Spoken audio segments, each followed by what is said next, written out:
Once upon a time, there was a podcast. And this is said podcast. Hi, welcome back. Wow. It's Faywatch. It is. Is that cozy? I was trying to make it winter and cozy. Like it's so we were winter in the night and so court. Cozy. Yeah. Ooh. I'm here, obviously, with Rachel and Dina. Hello. Are you just getting like so emotional about like how many sex scenes we're gonna get to talk about today? Yeah, I was just really kind of overwhelmed by the profundity of them. Wow. In the collective sense. Mm-hmm. And yeah, I would love our foremost expert on male anatomy. Wow. Dina, to really take our hands. I'm foremost appreciator. Yeah. Well, she's sort of an objective critic, you know? Mm-hmm. Yeah. She's like the New York Times food critic. I'm a historian. You know what I mean? Yeah, she's like I'm a historian. She's like an art historian. That's me. I was going to say, this is going to be like a play in 3 acts. And Act 1 will take us to premature ejaculation. So, yes. I just got chills. I literally. Absolute chills. But first, we do have to go back to CrossFit. Yeah. And it's really cute because Cassian is waiting for Nesta in the private training area that they finally realized they should be using. And he got her to train one day, but now he's like so scared that she's not going to come back and she's late. And he's like, maybe my plan didn't work. Like, I tried so hard. Like, what if I'm not smart enough? It's our sweet boy. But then it turns out that she's actually only late because she's so sore she can't walk up the stairs. Wow. And again, I wish that was relatable. For some of us. Haven't been that sore in a long time. No, relatable queen for some of us, less so for others. But, you know, of course, because she's so sore, like, Cassian has to help her stretch. Oh, of course. And we all know what kind of stretch one does when there is sexual tension. It's like that one where, like, he has her leg and he's, like, pushing her leg back. Right. You know, he just really wants to make sure her hamstrings or whatever other things are there. Yeah, it's like trainer stretch. Mm-hmm, mm-hmm. You got to. You literally must. This is when they get into the whole thing about lactic acid, and I was just like, Sarah, did we have to? Did we have to? Yeah, and like, how do they know about lactic acid? Yeah, that one slipped through. Doesn't that require, do their bodies still have lactic acid? Like, one would think that is not... Oh, like the Fae don't have lactic acid. Right. Yeah, but right. There are a lot. I don't know. Yeah. There's a lot like, of issues who there. has the microscope where they're like figuring out what the lactic acid is, you know? I assume that's how we discovered lactic acid, but... Right. I don't know, but, you know, don't worry. He gets the lactic acid out by stretching her in a way that feels extremely sexual to all parties. Mm-hmm. Oh, yeah. Okay, then we have like a little bit of like plot because they have to meet with Eris again because they're all trying to like prevent a war and like everybody's trying to out diplomat each other and like they're all, you know, like Cassian's like everybody uses double speak and it's really hard for me and I feel like I always get like put in a corner or whatever. But they have a little meeting.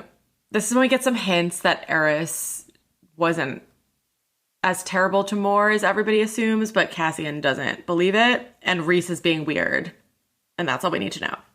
Yeah. Thank you. Very well succinctly put. Those were my meeting notes from that UN diplomat meeting. Yeah. Confab. Those are your minutes. Okay, then we get some like amazing Beauty and the Beast without Stockholm Syndrome, you know?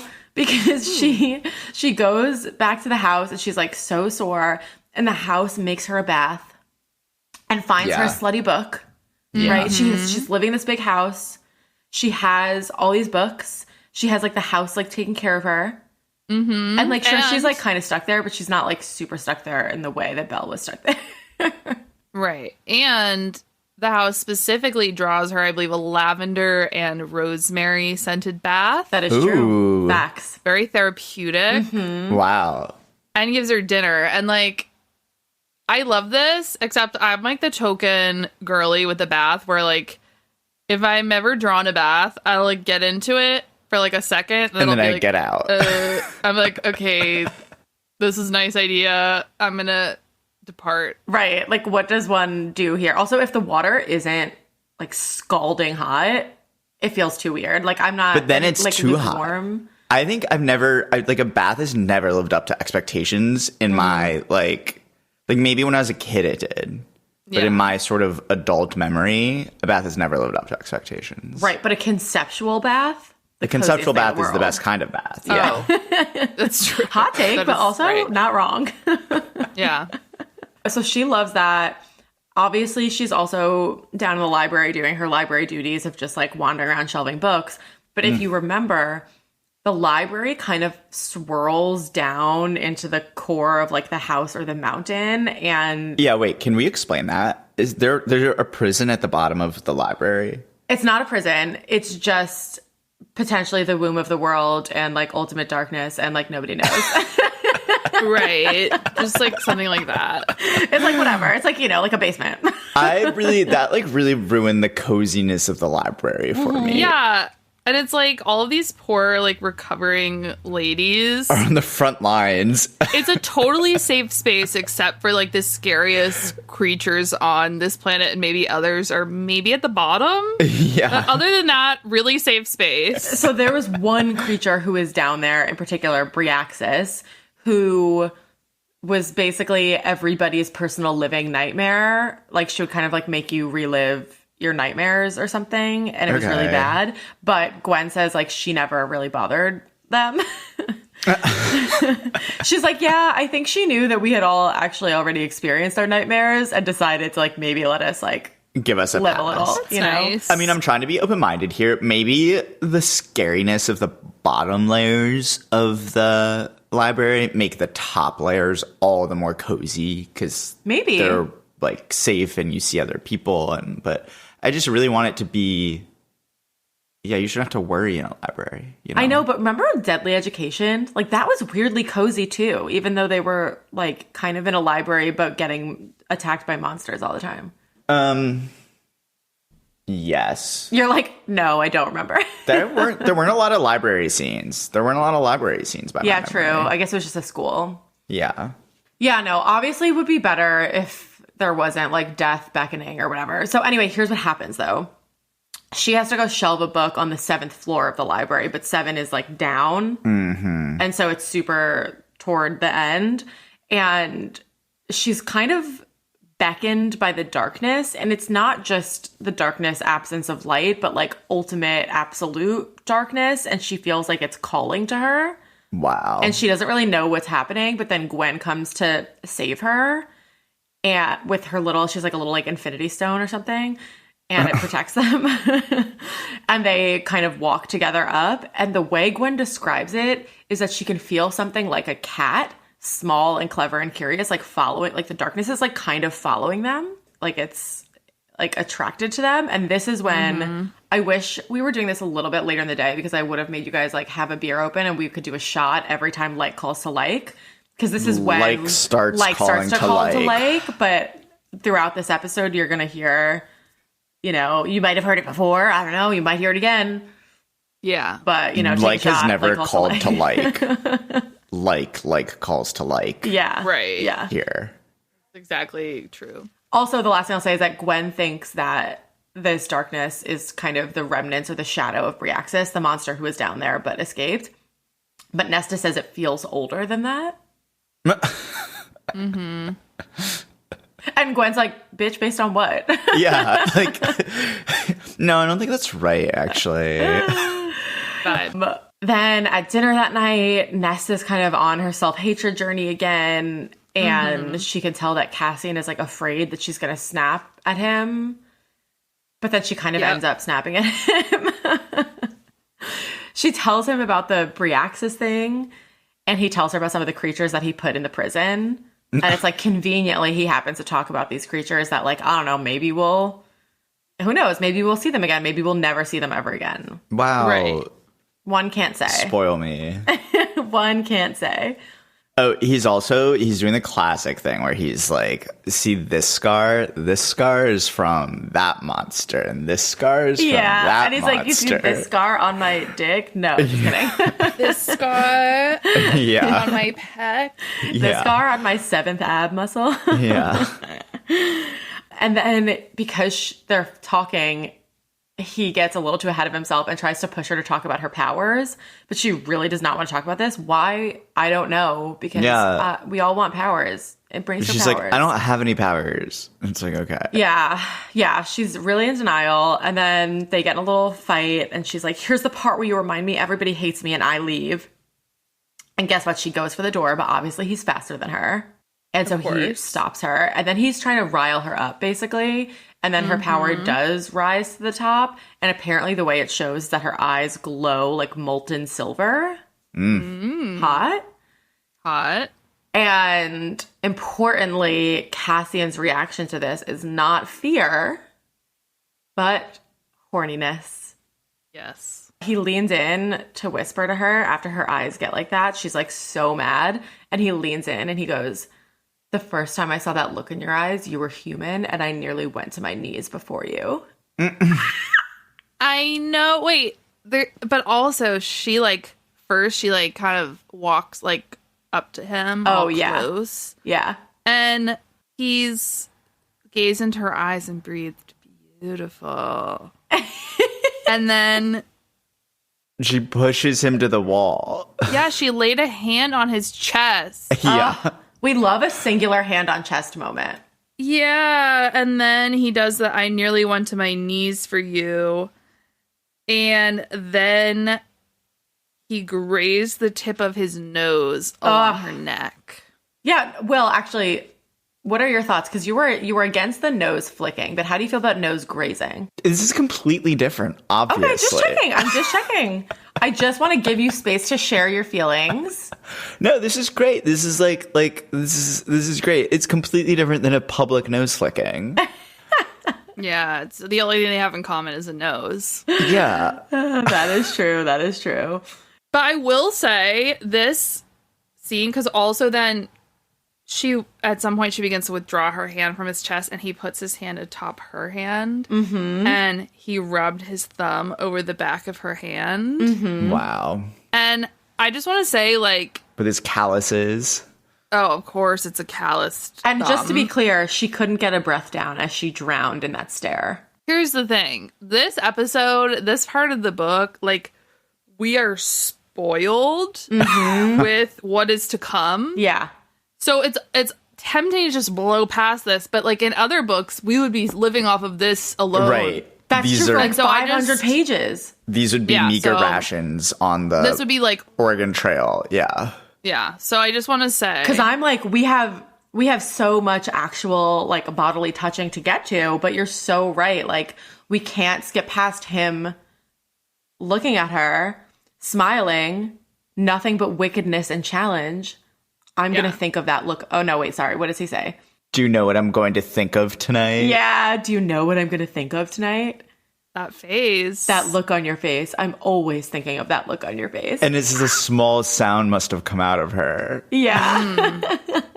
We're jerking it to faces again. Wow. As the Lord our God intended. Yeah.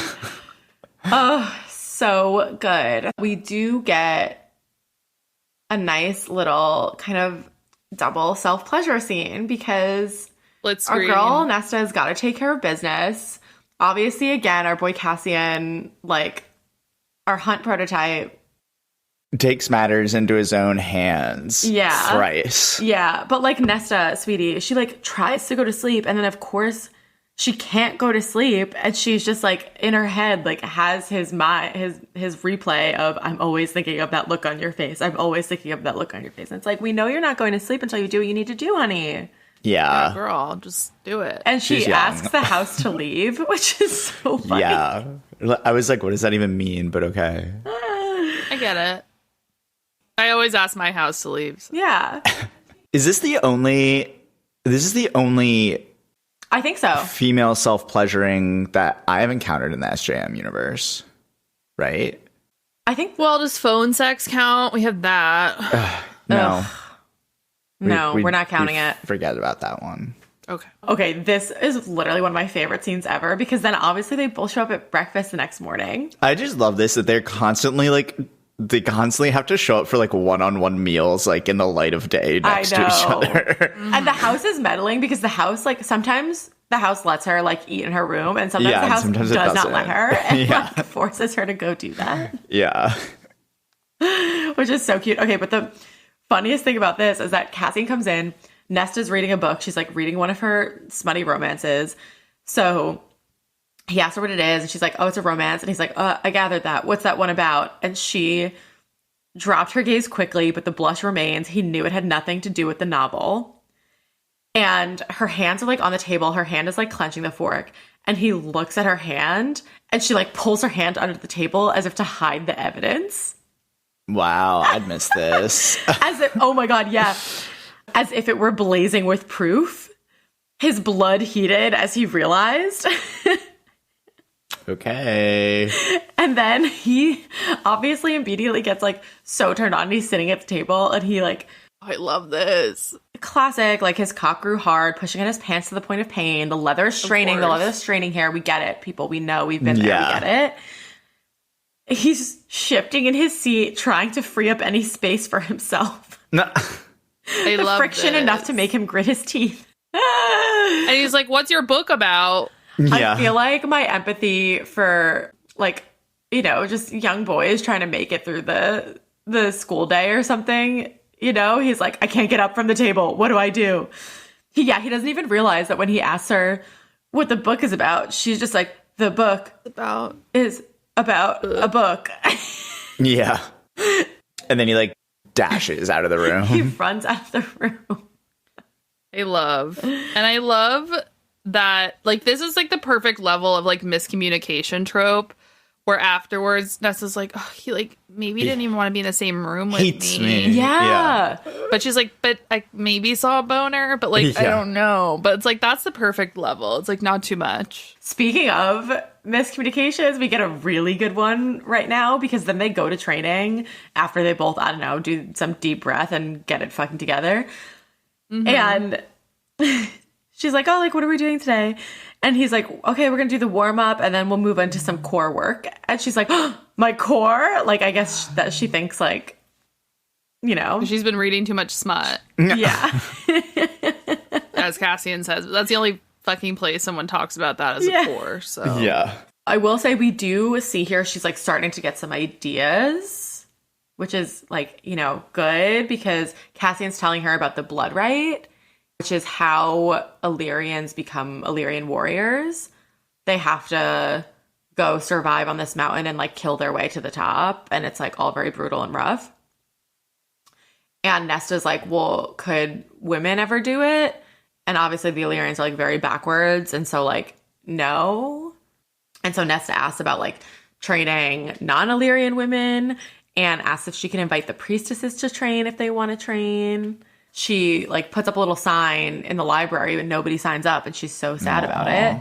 I would never put myself out there like that, but that would be like really like tough if no one signed up. Yeah, I would. But also, I don't know, some of them haven't like spoken to another person in 80 years. Like again, this is like to your point about like immortals and their sense of time. Like yeah, if they don't sign up in a week, it's okay. It's okay. Like you didn't do anything wrong.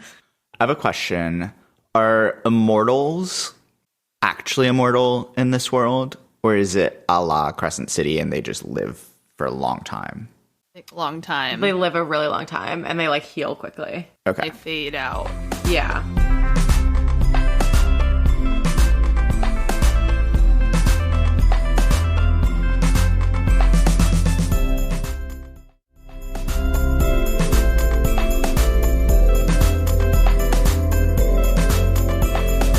She and Cassian then also get in a spat. And she kind of goes dead behind the eyes and decides the only thing that she can do in this moment is go walk down the stairs. The 10,000 stairs. Yeah. It's like her calming exercise. Like, I don't know. Like, you one could meditate or one could torture one's joints by walking down a ton of stairs. It's a helpful measurement of her progress, you know, Yes, sort of it like is. mental Exactly. health progress. Yep. We get to like, we'll know we're there when she gets to the bottom of the stairs. Correct. And actually, Yeah. she does the whole miserable thing where she walks down and then walks up. And then guess who's still there waiting for her? Sweet Cassian. Cassie baby. And she's like, I don't feel like sparring with you.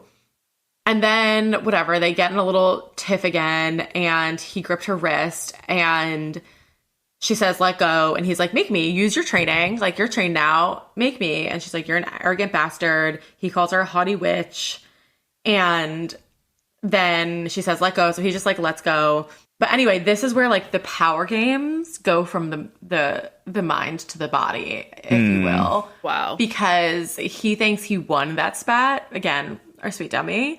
And so she realizes she needs to knock that smirk off his face. Oh, so she yeah. Only curls one her way. fingers into the leather of his, like, you know, his leathers and hauled her mouth to his.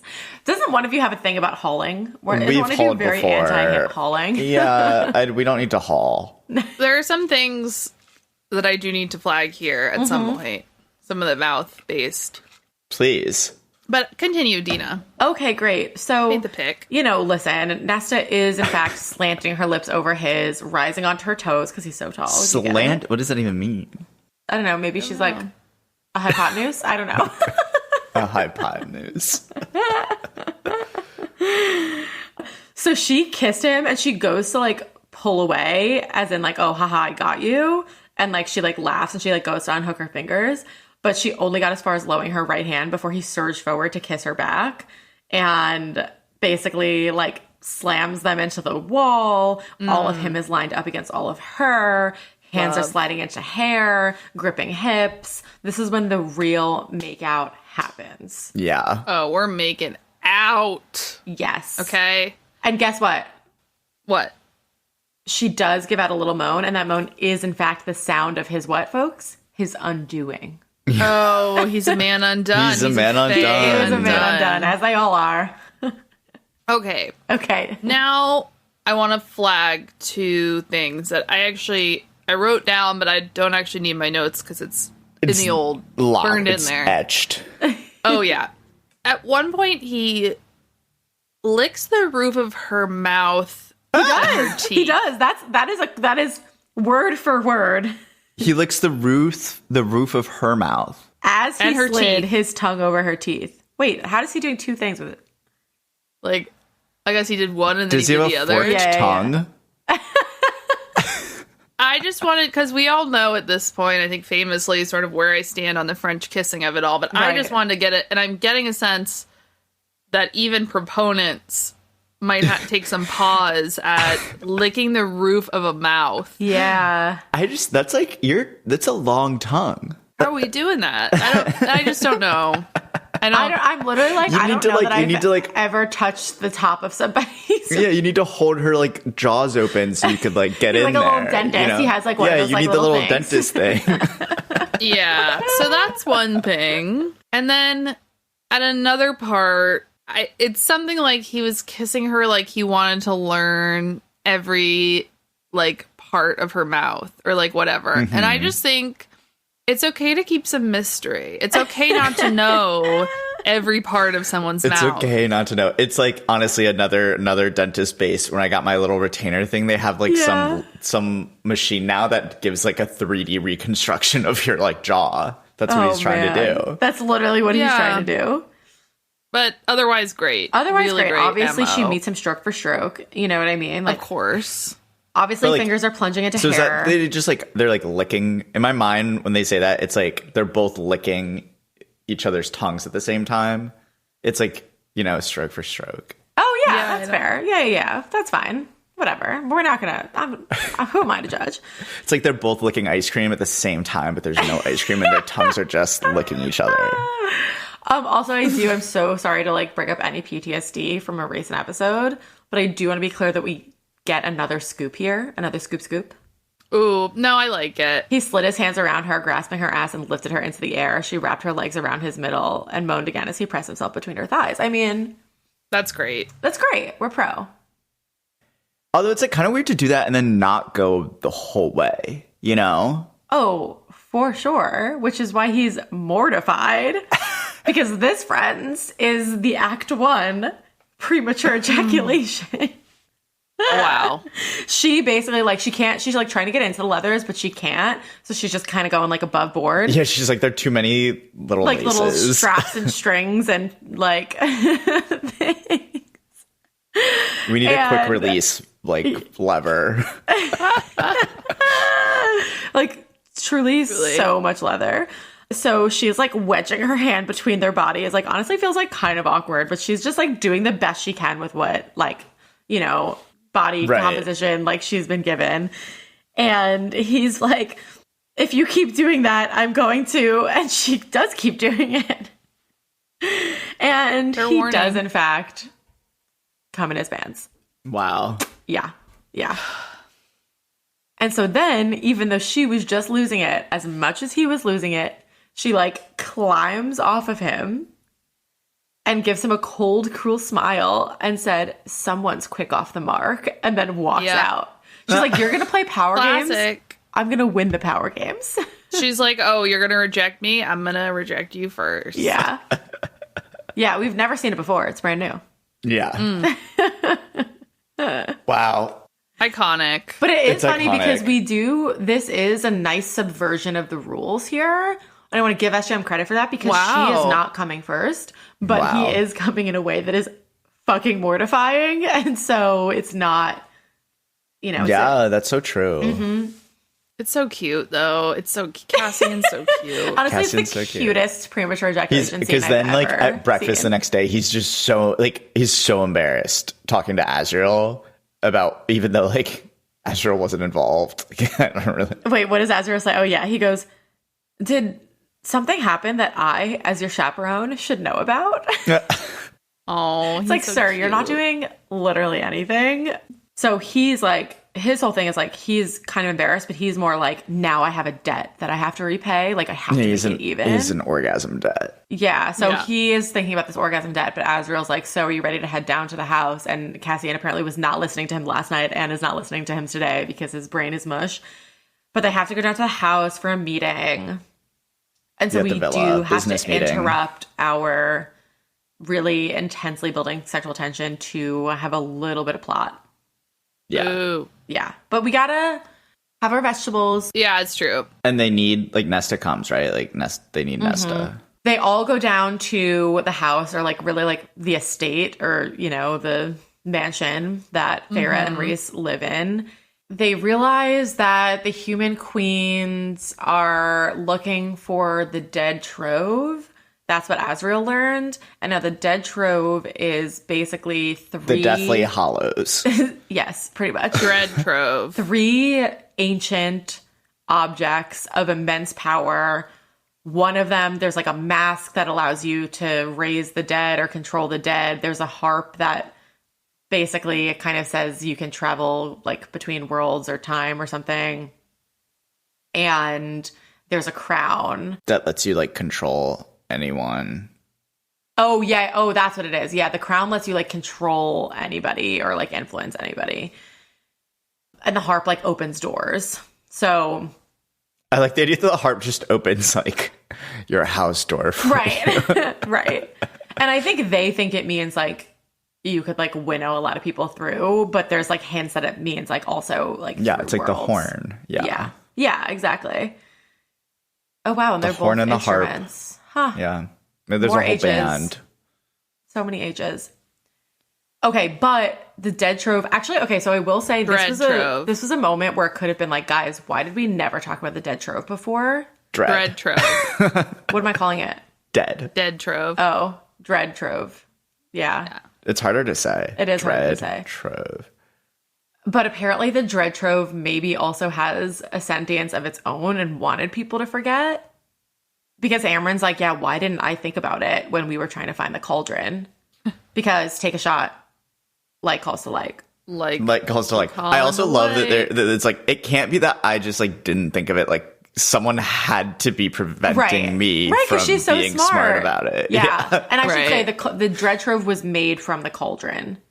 Yeah, next time I like fail at something at work, I'm gonna be like, sorry, there was just like a glamour on me. Like, it's not my fault. Right, like I couldn't see past the glamour. Sorry. I can't be held accountable. But anyway, lots of themes here about objects having sentience. Nesta, you may remember, also made by the cauldron. Like calls to like, hashtag. You are the like that could call to the like of the dread trove. Jesus fucking Christ. But Nesta's really scared to do that. But Elaine walks in and she's like, so how are you going to find it? And Elaine's like, opens door, like, using me. And it's like her moment of like bravery. Yeah. And then obviously Nesta's like, no, you're not doing that. Just kidding. I'll do it. She's like, you can't be in trouble. Yeah. She's like, I don't want you to be in danger. And also I need to be the center of attention. Right. Correct. Although Nesta does deliver some sick burns here because Elaine is kind of standing up for herself for fucking once. And Nesta goes, maybe you'll finally become interesting at last, Elaine. Such a fucking sister, like... Sister. And I'm also sorry, Nesta's all of us. Like, Elaine, when are you going to be interesting, you know? Yeah, I've always been bored by Elaine. I don't care about her at all. Yeah. Except for her gardening. I'm, like, so annoyed that, like, we even have to talk about this and that this is even a thing. It's like, I really cannot get over it. This is my least fucking favorite trope of all time. There is no fucking need on this earth for 21-year-old Feyre to be pregnant. But then Feyre announces she's pregnant and everybody's so excited. Immortal 21-year-old Feyre, who presumably has a few other centuries in which she could bear children. Correct. Oh, but they realize, because they almost died, they realize they have to have baby now. Ugh. Boo. And it's just it's so annoying because it's like we could have done anything with her plot. Like I hate it. It's my least favorite thing. But whatever. And like this is why like Rhys has been like really shielding her like super intensely, and you've been like, oh, I wonder why he's doing that. Because she's pregnant and now he's gonna be even more protective. Cool. And it's like kind of annoying because Rhys has been this super hot character who's been really fiercely protected her independence this whole time. And then you see him basically be like every progressive lefty boy of all time that like once they get into a relationship like actually carries all the same bullshit that the rest of them do. And like, wow, he's like so annoyingly protective. Okay. Do you think it's necessary though from like we must glow down Rhys so that Cassian can be like the hot thing in the book, you know? Totally. I also think it's from Nesta's perspective. Yeah. Which is fair. But yeah, no, it probably did have to happen. But I'm like, I think I kind of wish she did it differently so that Feyre wasn't pregnant and I didn't have to be annoyed at Rhys the whole time. Right. Yeah. But yeah. And it just like, it keeps going. It just keeps, it's like, okay. It's just like, I guess we needed something to occupy everyone else's time. Yeah, I guess. Also, by the way, in the scene, there's a moment when Nesta and Elaine are fighting and Az is like standing still and silent, but his shadows are like kind of like gathering around her and like getting defensive of her. And this is where there's like a lot of people feel very strongly about like who Az is going to end up with. And some people feel like he's going to end up with Elaine. And part of it is because of their like lines like these where like he clearly gets like pretty defensive or protective of her. But it's like unclear if it's a red herring or foreshadowing. Well, but in our little novella that we didn't read, it's like explicitly he's like trying to go after Elaine and Rhys is like, you can't do that. Oh, really? I forgot that. Because of Lucian. Yeah. Okay, so, Rhys, like you get to just hand down like decrees. Also, like, Jesus, as discussed, poor man has suffered enough. Yeah, they all have like they've such the Bat Boys, like the coterie has such a weird relationship to Rhys and Feyre. Like they have a line, I think it's around here somewhere, where Rhys drops the shield so they could smell that she's pregnant, and Cassian is like, oh, finally I get to smell Feyre's lovely scent again. And I'm like, oh, okay, like yeah. The Cassian and Feyre of it all is kind of weird. Yeah. It's just, they're like, it's like, oh, it's like young sister, but it's also like mom, and it's also like, I don't know, it's like. Right. Yeah. Yeah. Weird. Ew. I hate it, honestly. Yeah. I cannot muster up any excitement for it. Oh. But you know what I can muster up excitement for? What? Orgasm debt settling. Wow. Act 2. Yes. So we're back. Later in the day or in the evening, Az and Cassian are hanging out, talking about like having kids one day. Obviously, then Cassian starts to think about Nesta and how he wants to have kids with her one day. And then he starts to get a little like horned up again. And he goes to Azriel. He like looks at him. He's like, turn a blind eye, chaperone. And he like gets up off the cozy chairs they're sitting in and like goes to settle the debt between him and Ness. Yes. It's like he has like one drink probably to like give him like, you know, the courage. And Cassian knocks on her door and goes into her room and finds Nesta curled up in bed, a book propped up on the thick down comforter. She was just getting to the sizzling first kiss in her latest novel. Part of me is like sad he interrupted that evening. That also sounds like a good evening. I had the same thought. I was like, couldn't you have done it on a less cozy evening? But don't worry. He comes in. He's still in his leathers. You know, he looks like some great writhing beast. And she, again, little miscommunication, thought that it was a mistake. So she's like, what? Like, you made it clear enough last night that this was a mistake.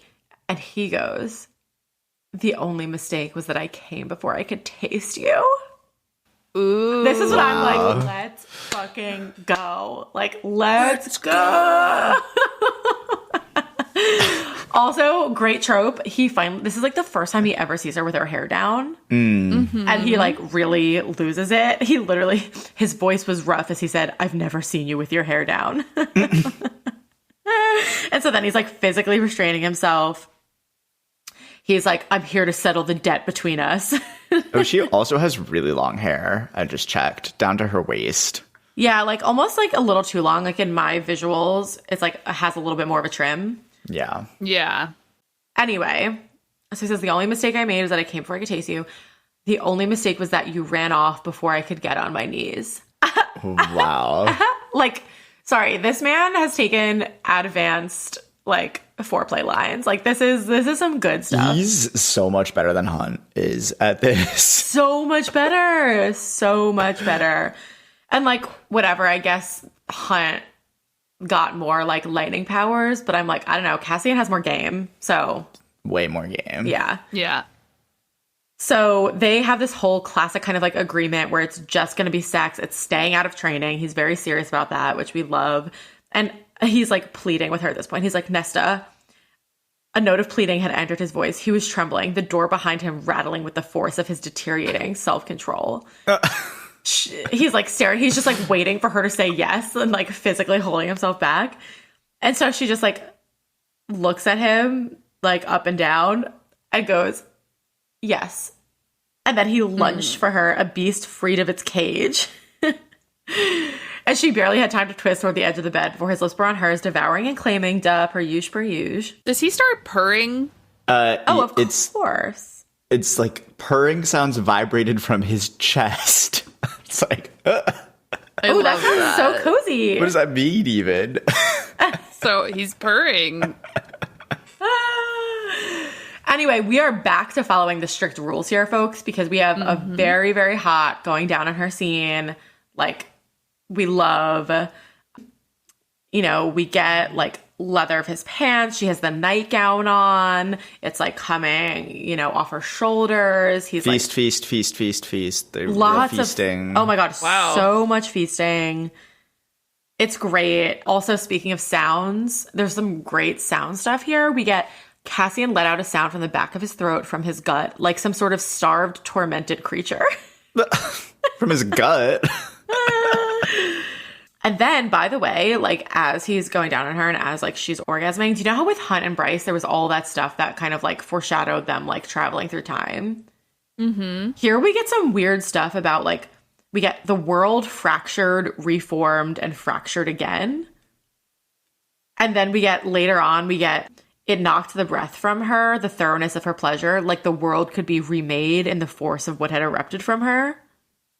And again, I'm always just like, always here to enjoy everything in the scenes. You know, things are pumping, things are feasting, lots is happening. But we are also for sure getting some weird shit here.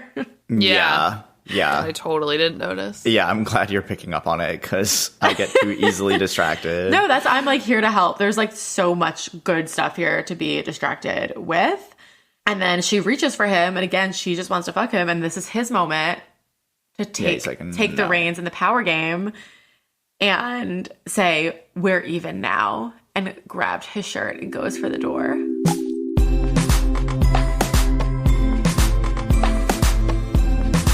And then we're back to the little mind games because they go to do training, and this will... Fuck, we have 2 more things to talk about that you're going to love. Okay, we go to training, and they're kind of doing the whole, like, oh, who's going to pretend like nothing happened more? And so he asked her how she slept, and she's like a babe. Like a babe. I love that. Like a babe. And then as decides he's finally going to act like a little chaperone and goes to, like, basically C-block their training session. And then they decide to do a little sparring to show her how it's done. Obviously, they can't do that with shirts on. They take off their shirts. Yeah. This is when Nesta, girl of our girls, girl of our hearts, relatable queen, starts to immediately daydream about having a threesome with the both of them while she's supposed to be, like, learning how they're punching. She's like, what if I just dreamed about fucking both of them at the same time? Iconic. And we need it. We deserve it. We've earned it. Yeah. No, but Will, here's the thing. SJM did an interview about this. Okay. And she said the scene has been written, but she had to take it out. It's in the private collection because of the, like, emotional ramifications of it. She just couldn't do it. Why? It's written. What emotional ramifications? Because they're like brothers. I don't know. They're not real brothers. Asriel likes her sister. Yeah. I don't know. Yeah, but, like, that's so fun. That's I so know. much to work through. I think it's probably more that Asriel's going to end up with either Elaine or Gwen. And so it's like... I just love, like, maybe Asriel and Cass kind of get into it a little bit. And then they have to, like, sit in their little sitting room on the chairs and, like, talk about it. And, like, wow. Or, like, not talk about it. Like, yeah, like, we really missed out. Wow. SJM, if you had an ounce of courage... Wow. Actually, I was thinking about this because I really in my life want to conduct a heist. And I've never been able to identify, like, what the heist should be. And honestly, like, I think a museum is probably too difficult at this point because of technology, which, like, really upsets me. I kind of wish I was born another time so I can conduct a heist in a museum the right way, the real way. But now that I'm thinking about it, I'm like, the perfect heist would be if we go steal that scene from SJM's computer. Yeah. If you, like, how much money would you pay to have access? Well, I don't have money, but if I did have money... I don't either. Let's be clear. Like, a lot. I'd pay $100. I would pay like $500. I think I'd go $500. Yeah. Anyway, so think about how much money we can make. Oh my God, this is how we pay off our student loans. We conduct a heist. We steal the scene. We steal SJM's intellectual property. Yeah, but, like, out of respect for her, Right. Yeah, she just needs it's like how they put Nesta in the house. Like, we need to steal the chapter and publish it. It's like we just know better. It's like not her fault. I can't believe she took it out. I'm so upset. Yeah. Nesta getting Eiffled. Yeah. That's all she wants, and, like, she's been through a lot. She deserves it. Yeah, and, like, Cassian and Az can lock eyes or something, I know. Right. They'd have to, like, really lock eyes. Just, like, one time. Anyway, the actual scene doesn't happen, but we do get a little daydreaming, which, like, I guess we'll take the crumb. We get a whole thing where Nesta's, like, fake training the library to, like, lure Cassian down so that the priestesses can see that he's not, like, a scary man, because men are very scary to them, rightfully so. Yeah. And, like, her whole little scheme works because then Gwen signs up for training and she's making a friend and all is well. And then Nesta's, like, recruiting Emery from Windhaven too, the shopkeeper, the Illyrian shopkeeper. It must be said only briefly that Nesta does sort of get Emery to come by, like, sort of insulting her and then, like, sort of bribing and guilting her. But by hook or by crook. By hook or by crook, like, maybe that's friendship. Maybe, like, maybe that's friendship. And that seems to be Emery's, like, love language, Yeah, she's Illyrian. Like, she's a hard bitch. She needs to be insulted, and then she needs her spices and teas. Right. Which, who doesn't love to be negged and also have tea? Yeah. I'm just scooching us along here to Act 3. Yeah, please. Oh my gosh. The blowjob. I'm spent already, Capital but B, maybe I have one capital more. J. This is like the crowning achievement of this book. No, it really, really is. And honestly, it's all due to Eris. And so I think we should be thankful to him because Cassian meets with him and like whatever, he's uses his whole little diplomat doublespeak and makes Cassian feel bad and not smart. And then Cassian's on his own self-hatred journey and they're at dinner and he's so broody and Nessa doesn't like that he's kind of like vacant behind the eyes and like his swagger is gone. And she's like, I need to bring him back. Like, what do I do? What do I do? I know. I'm going to give him a fucking blowjob at the dinner table. Oh, yeah. I just remember getting such whiplash. I was like, whatever, reading, sort of skimming, like whatever. I was like, what did I miss this? Like, how did this transpire? And she just sort of went at it. Yeah, no, she literally just sort of walks over, like puts her hands on the chair. Again, please hold. I'm going to take us to the text. Yeah. Don't you worry. And in the meantime, I just want to say, I am really jealous that this is Boy Boss's first time reading the book. Like, he's like seeing this scene through the eyes of a babe. Of a wee babe. Yeah. Yep. For the first time. Yeah. And like, you don't, because there's no world in which I anticipated this happening. No, it was unanticipatable. She walks over, braces her hands on the arms of his chair as she brushed a kiss to his neck. His breath catches. She keeps kissing his neck, just beneath his ear. And she goes to like undo those very complicated little ties of his leathers. The muscles in his thighs shifted against her as she pulled him free and nearly gasped. Yeah. It's enormous. The word enormous is used multiple times, so it's like extra enormous. Mm-hmm. Is it the most? I think it's the absolute biggest we've ever seen. Yes. In the I think Massiverse. so. Yeah, I think that's the vibe that I'm Across getting multiple here. planets. Wow, good for him. Yeah, I think so. Across multiple layers of the universe, this is the biggest Although- dick we've ever seen. We still haven't seen Asriel's yet, so it That's kind of true. remains to be seen, but That and is he's true. like kind of silent Yeah. killer, so Yeah. Her mouth dried out, every plan she had requiring sudden reassessment. We have a classic, there's no way this is going to even fit in but my then mouth. it does. not gonna fit. But she sure as hell wanted to try. He's soft as velvet, hard as steel. Oh, I meant to bring this I up told because you we were guys. just talking about that. I told you. Common parlance.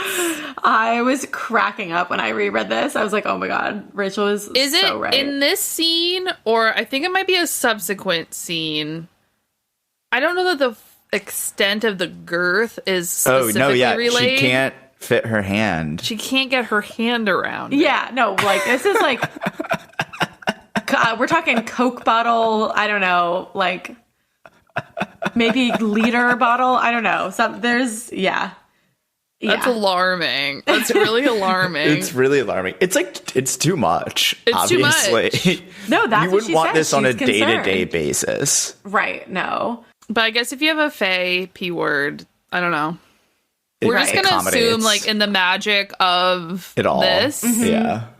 that Right, also good. one must assume that with one's mate, puzzle pieces are designed in certain ways. Round peg, Yeah. round hole, Yeah. you know what I mean?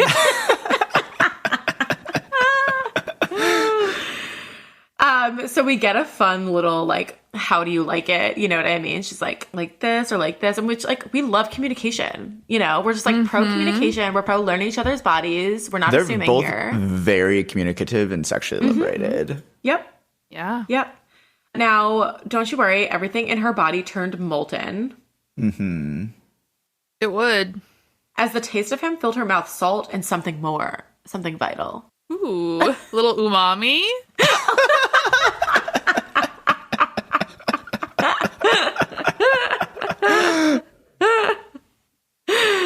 Oh my God. And then, wait, does Az come and like break it up? Well, no. Okay, so first of all, he unleashes himself, right? He's Right. like holding back. Yeah, He doesn't want to yeah. hurt her. Yeah. So they then like go to fuck. Like he's like, take off your pants and like blah, blah, Yeah, blah. like on the table. like literally on the table. And then they hear steps scuffing down the hall, a warning from somebody who knows how to remain silent. So I'm picturing Azrael just being like stomping his feet. Poor Azrael. He's like, are you fucking kidding me? Like in the dining room. I literally just want to have some fucking soup for dinner after like a hard day of spying. Like, let me live. And then Cassian's like so mad at him. He's my God, fucking Az, like, what's up? He wasn't able to keep the bite out of his tone. He met his brother's too aware stare and silently conveyed every bit of annoyance he felt at his timing. Okay, here's something I don't love, which is, I guess I don't really know for sure, but I get the sense that like, so he says that, and then Azrael shrugged, surveying the food the house had brought him. Do you think the food was on the table the whole time? No, I think it showed up when Az sat down. As soon as he sat down. Yeah, because the house isn't going to let the food like get too cool or become room temperature. You know what I mean? The house is smarter than that. Like contaminated in the, like. Yeah, listen, I mean, it wasn't flying. Nothing was flying around. Like nothing was splattering. Kind of. I don't know. It's just like you don't want it to be that proximate. Table. You don't want it to be that proximate. Well, sure, but that's more of a mental thing. Like, yeah fine, fair, yeah. But no, I think the food showed up after. Obviously, Nesta is just standing there awkwardly and then is like, good night, bye. And then Cassian's like, thanks for that, blah, blah, blah. And Az is like laughing at him and is like, don't show your hand all at once. Cassie, baby, save something for later. and Cassian calls him a busybody, and Azrael is just so fucking, like, it's just so funny. He literally is like eating his food and he's like, you let her suck your cock in the middle of the dining room at the table I'm currently using to eat my dinner. I'd say that entitles me to an opinion.